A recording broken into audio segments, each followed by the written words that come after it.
Well, I like well. to change the scenery. I'm about to say we at the gym today. Welcome Kinda to make me- ENERGIZE Wellness, gentlemen. Thank you. If you didn't hear that, it's energized. Well, Grab one of these things over here. No, you need a bigger one. Take one off the other one. Give me one from the other way. Give him the 30. 30. That's 15. 30. Right in the middle. Okay. There you go. Oh Lord. I thought you needed bigger weights. No. I just was. Ooh. This thing's gone way too. Lord mercy. Here, Yeah. get the fires. I work with that all the time. I thought you fellas needed more weights. No. He said I he do needs more that. weight. I am perfectly fine with 30s. I do 30s. Yeah. All right. Yeah, I'm good. Well, this is that type of party. I'm Dutch Perman.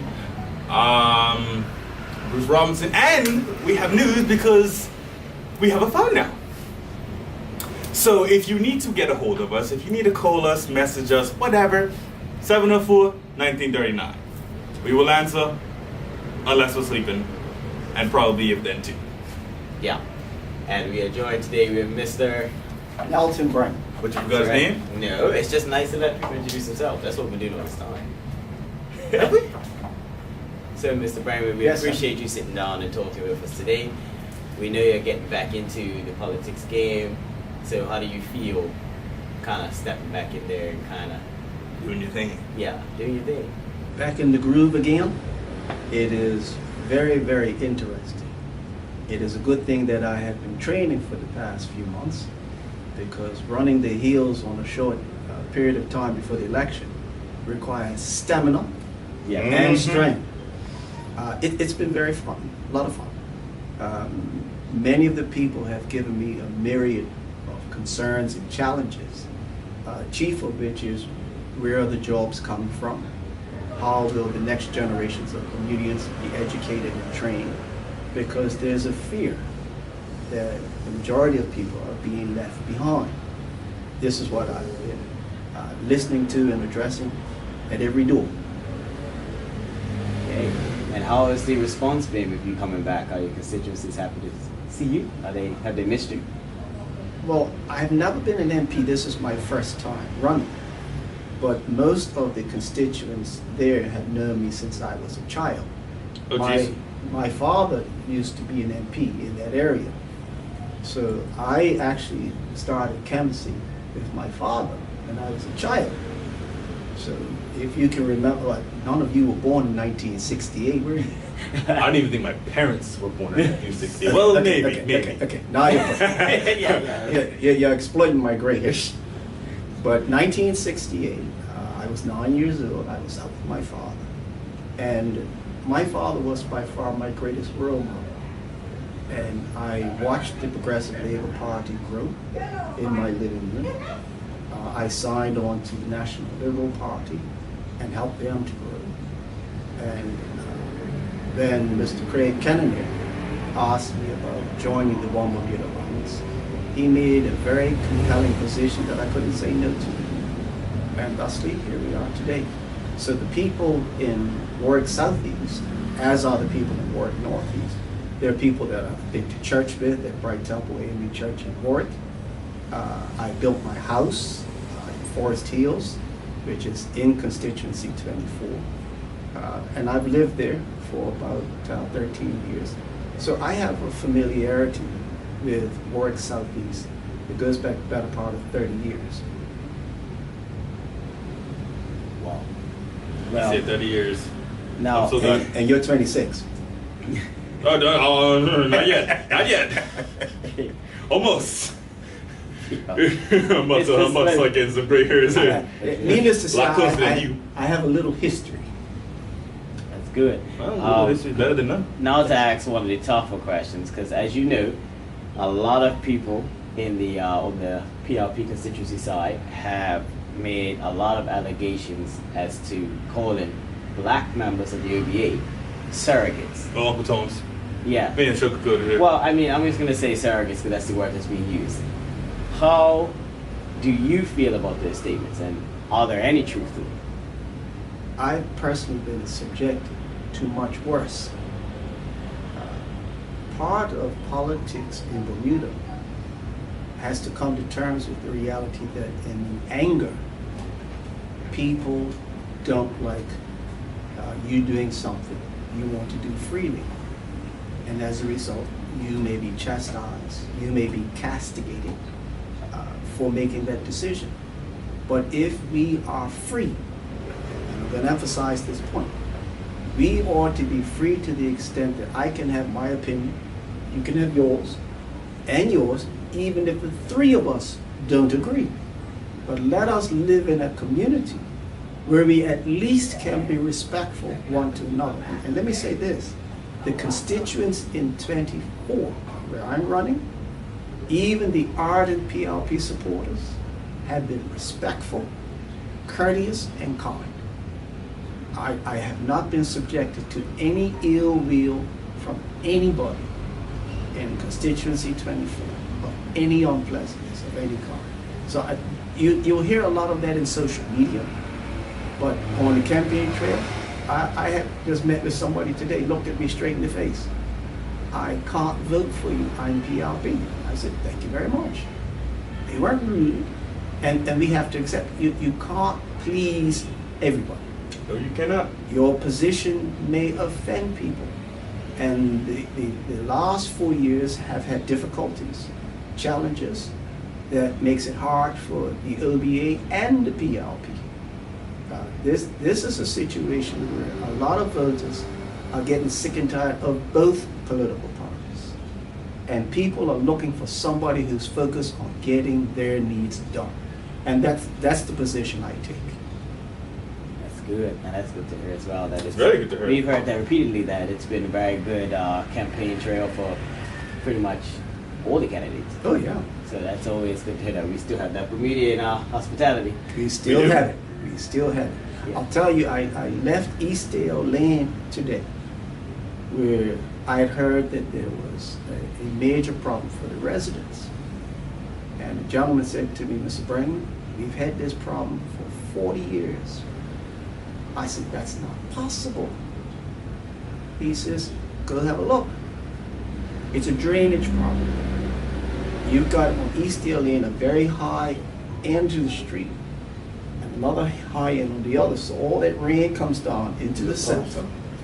And it's this very tiny little drain that has sediment and sand all the way to the top. So give it 15 to 30 minutes of heavy rain, and you've got 12 to 24 inches of water flooding the street. Now the solution is straightforward. If you have a technical background, you know that you need to have a proper soakaway or drainage so that the water can go somewhere. If water doesn't have anywhere to go, it backs up. So already a solution has been found for the residents just on that one street, because I have a technical background. That's always good to know that things are getting done, even during campaigning and even during the trail. Yeah, Well, Joe don't stop. Well, it's about service. The philosophy has to be, and politics, if you look at it in its truest form, is about the high calling of public service. It's not about how much money you're going to get out of the deal. It's how much you can do to better the lives of the people you're there to serve. And along the same lines, there's also a lot of concern about the OBA's commitment to bridging the gap and the racial divide in the country. So you, as a black male in the OBA, do you feel as if they are actually committed to bridging this racial divide and this inequality gap that we have in Bermuda right now? Well, that's actually two separate subjects. The racial divide is different than the inequality gap. The racial divide is one that dates back to times 400 years ago of slavery, indentured service, and then the manner in which racial discrimination, economic discrimination has occurred, even up to today. If you look at the composition of the One Bermuda Alliance, you will see a makeup similar to the population of our community. The majority are black, the minority are white and Portuguese. There are women as well as men. So it really is a rough portrait of our community if you look at the composition of those candidates and at the party in general. The racial divide is going to take a lot more than just talk. It means people are going to have to stretch past their comfort zone. I've never believed that one ought to have friends based on color or ethnic origin or anything else. You're either my friend or you're not. And we have, I think, some maturing to do in that area if we're going to bridge the racial divide. Now, the second point that you made about the economic inequity, that's a little more difficult because you have the majority of the black populace more located stratospherically towards the bottom of the economic ladder. There are some in the middle, and there's a sprinkling of a couple at the top. But the majority is not. And the problem we have is when you consider we have the highest cost of living in the world, you always hear about, Bermudians are being forced to leave. Well, how can you afford to live here when we have the highest cost of living in the world? Now, that's a consequence of us chasing after international business. We went after international business because we wanted to see the big money paychecks. But guess what the other side of that coin is? The financial services sector hires only 10% of the workforce. They're all getting big money. But what about the other 90% who are not working there? That's where, if you want to start bridging that divide, we have to look at what constitutes a qualified occupation line of work and what's the financial value. I'm a tradesman. I'm an electrician. I was told that's not enough to make ends meet. That's not true. Some of the most successful people in this country are tradesmen, because once you've learned your craft, you can start working for yourself. I built my house in 2001, less than 50% of what the bank said it would cost. So if you want to look at that economic divide, when we train and prepare our young men and women to take on their stuff. Excuse me. Oh, hi, baby. That's the boss. when you train them, and this is important. This is one of the reasons I've got back into politics.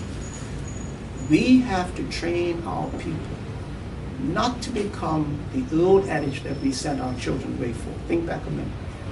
The last 30 years, we send children away to school to do what? Come back and get a job. Oh, no. You want to empower the mind.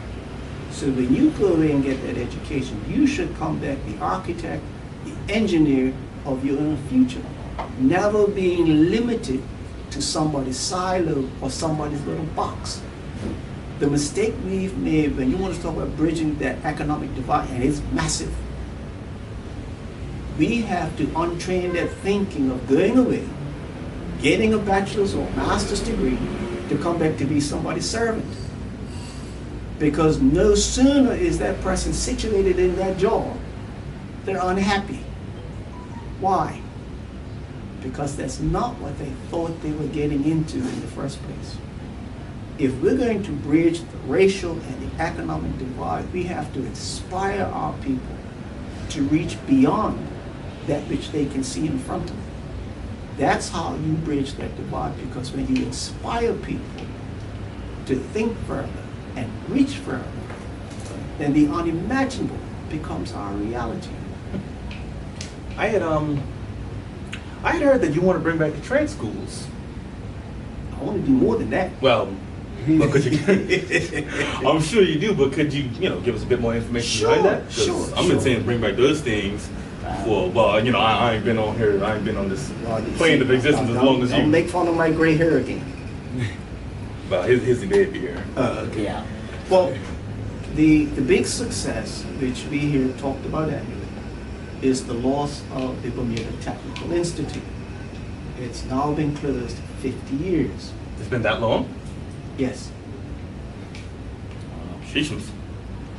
The problem that comes is that the Bermuda Technical Institute produced the highest grade technicians, not just construction, communications, everything. And every single person who went through that school came out a success story. as long as they work there. When I was the chairman of the National Training Board, 2001 until 2004, I saw a very scary labor statistic that the number of Bermudians in the various areas of technical service, the technical service sector is one of the largest sectors in Bermuda. It's larger than the financial services sector. They only hire 10%. Of the technical service sector, at that point, 60% of the workers were Bermudian. 40% were guest workers. Consider today, we have a percentage of masons, carpenters, plumbers, who are guest workers, masons, because we're not training them. And the frustration for people of color is we have a lot of able-bodied young men We do. who don't have a job. Well, you can't snap your finger, or what's Alice in Wonderland, or Dorothy snapped her heels together, Put the heels together. and mysteriously you're out of Oz. We have to fix the problem. In order to fix the problem, I have advocated for the longest time the return of the Bermuda Technical Institute and the Hotel Catering and Training College, because the same situation exists in our hotel and restaurant kitchens. The majority are guest workers. But we have a problem, and I've seen this firsthand. I had a young man signed up to do the culinary program. Well, stage one is he had to wash pots. Well, I met his mother, who was not very pleased, I wouldn't be either. and told me point blank, "You are not taking my child to wash pots." So I called the head chef at the hotel. I said, "Listen, I got this lady trying to tear my ear off. I need you to come help me." And he looked at her, he said, "Ma'am, before I can teach your son how to prepare food in that pot, he needs to be able to tell me with all certainty that pot's safe to cook in." Okay. And it seems and it sounds somewhat simplistic, but I started as an apprentice at $125 a week. And that was no money then, just like there ain't no money now. Ooh. But after 9 months, and I had learned a few things, because we had to go to school. I went to Bermuda College, got my electrical theory and application course done. So I understood the proper size wires and proper size pipe and how to make the connections. Suddenly I could start doing something called side hustles. And somebody needed something. My mama called me up. Son needs to get the washer hooked up. Can you do it? Yes, mama. Go on. We knew something or two about side hustles. But what happened was my $125 a week became $600 a week. Then my pay got increased to $300. That became $900 a week. That's good money now. Oh, no, but it gets better. Oh. The ACE building over here, the first ACE building, I was working there day and night. I'm bringing home $2,000 a week. And that was 1984. So that's like $10,000 now? But the point I'm making, I'm sorry. The point I'm making here is we have to teach Bermuda. That's why I went back to that point about not having somebody come back to Bermuda to get a job. By using technical education, you are empowering the mind. Now I said about reaching beyond that which is in front of you. When you see experiential learning, because see my shirt? I am the former director of the Smith Foundation. Mr. Nalton Kirkland, Alan Burnham came to convince me to support it. It was the most brilliant idea because it takes every middle school child in this island, takes them out on the water, it takes them out of their comfort zone. Because when you leave the dock, it's nice for about 30 seconds till you realize, I'm not coming back to land for 5 days. That's right. And then you're out in deep water where you can't see the island anymore. you're now being forced to use something that you don't use normally. Teamwork. No one person can pull a sail. No. So they learn that process of teamwork. And all of a sudden they learn camaraderie. Well, the old days we used to call that being neighborly.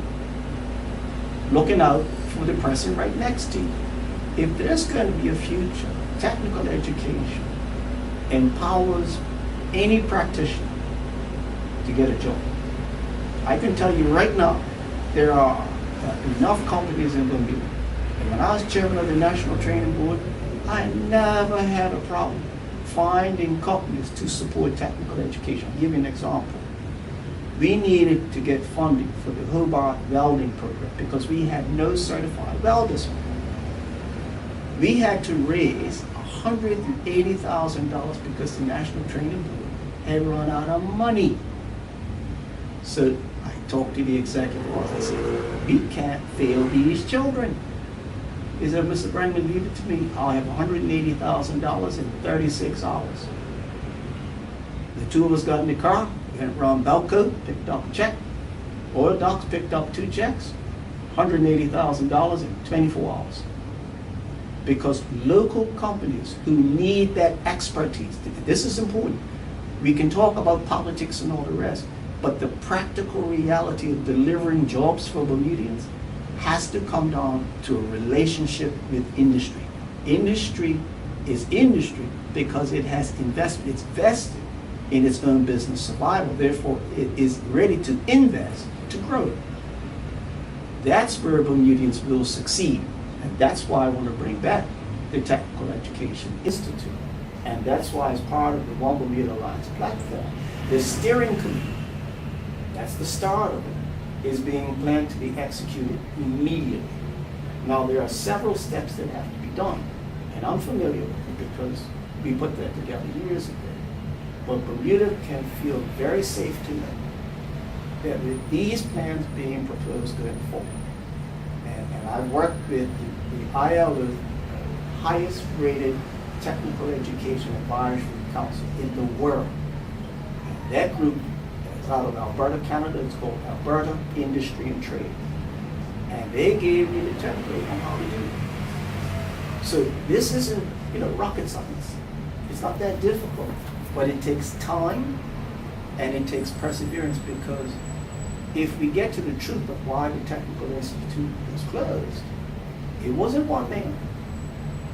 People all point the finger to Sir John David Gibbons. But I believe the system didn't want the Technical Institute going further, because young black men were leaving the rest of the system behind. See, there's an argument that says that if you can't make it in academics, go work with your hands. The Technical Institute required higher grades in math and science than the academics did. You had to do calculus, algebra, and trigonometry. I ain't good, yeah. 100%. And you had to be proficient. If you could do that, you were on your way to engineering. And that makes good money. But again, you have to see, people mistake what technical education is. They call it, well, it's the afterthought to traditional education. And it's not. If you want to see the flourishing of the Bermudian mind, put them in technical education. Watch them go. It's fascinating. I was in Alberta at one of the heavy T-Rex companies, Caterpillar tractors. And this 16-year-old boy was studying oil from out of the trucks when they come out of the Athabasca tar sands. So I asked the obvious question, what are you doing, young man? He says, well, I'm checking the oil viscosity that's coming off the lines of these trucks. So I knew a little bit about oil viscosity because you see it on the Castrol commercials that come on TV. Mm-hmm. So I said, well, what are you doing next? He says, oh, sir, my future's already provided for me. Really? He says, yeah. When I leave here, I have a scholarship to the University of Alberta to do chemical engineering. And after I get my degree, I'll be running this plant. So, well, thank you for that. Mm-hmm. But I have to ask, you're running in constituency 24. Why should the people in constituency 24 vote for you? Because I bring them a commitment to service that I don't believe can be matched. Well, that right there, that is probably the easiest and simplest and most straightforward answer I have gotten to that question. Thank you very much, Mr. Brangman. Well, let's not play games. No, we're tired of games. Yes. The people, and I've met them at the door, they don't want to hear poppycock. They don't want to hear yippee-ki-yay and yabba-dabba and no-do. They want results. Bermudians want to be validated that they are first priority and important in their own country. And then they want to see the fruits of it. One lady's house, when I left, she said, Brangman, I know you're so crazy. If I need a trash can on the street, you go pick it up. I said, of course I would. Either you're committed to serve and serve well, or don't get in the game.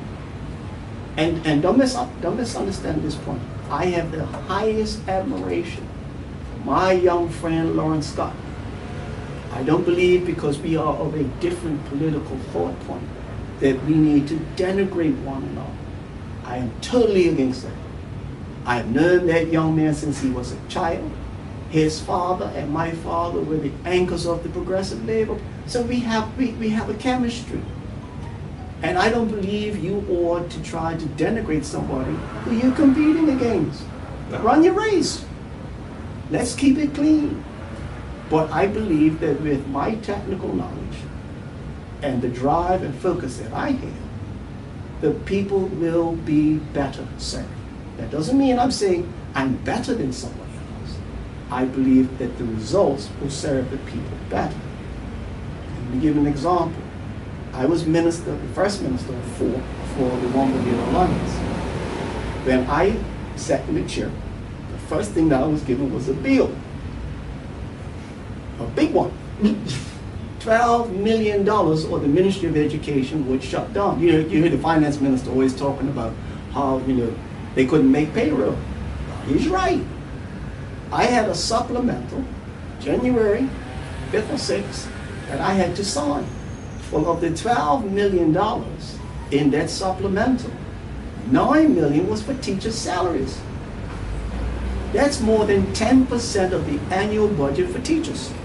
Now, so you had inherited that from the old government. So you first day you're there and they slap a $12 million bill on your desk. That's right. That's right.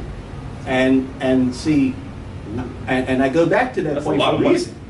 Well, there's a bigger problem. It's not just the money. How can you not factor the payment of salaries to teachers? How can you do that? If you do nothing else, let the blasted building fall down. Pay the teachers. The teachers, if you go to some countries, they teach in the bushes. Now, I'm not saying we should do that here, but as a priority, look, Mr. Burt was part of the team then, right? He was the hotshot finance guy that came in. Ms. Cox brought him in. Unfortunately, we know what's happened to her lately. But he was brought in to do this, and as the leader in the Senate, he passed the budget through.